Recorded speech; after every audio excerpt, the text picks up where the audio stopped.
আমাদের ফ্ল্যাটের নিচে প্রত্যেক মঙ্গলবার করে একটা হাট বসে, কিন্তু সেরকম মঙ্গলবারে থাকবো, হাটটা দেখবো সেরকম করে তো থাকা হয়নি। কিন্তু আজ মঙ্গলবারও ছিল আর হাটটা বসেছিল, তাই ব্যাগপত্র রেখে আমি নিচে চলে গেলাম সবারই সাথে হাটটা দেখতে। সব রকমের জিনিস হাটে বসেছিল। আর এই রাস্তাটা আমাদের খুবই জ্যাম থাকে। আসলে হাট বসেছে তো, আরও রাস্তার আশেপাশে সব কিছু দোকান বসেছিল, তাই আর কি খুবই জ্যাম। ব্যান্ডেল এলেই আমি যে মিষ্টিগুলো খাই খুবই পছন্দের আমার, তার মধ্যে হলো এই যে বেকড রসগোল্লা আর হচ্ছে আইসক্রিম সন্দেশ, আমি গেলেই খাই। আর আজকে রাতে মুরগির মাংস হবে, তাই সেটাও নিয়ে নেওয়া হলো। সব কিছুরই বাজার এখানে নিচে বসে। আর আমার দেখা দেখি শানও চলে এলো খেতে।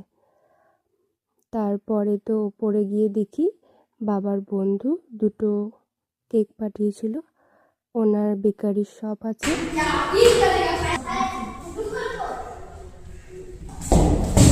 আর এই হচ্ছে মেসি, রোনাল্ডো, সুনীল ছেত্রী সব একসাথে খেলা করছে।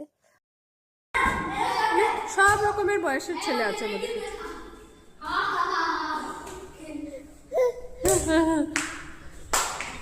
सब लोग हाय कर दो।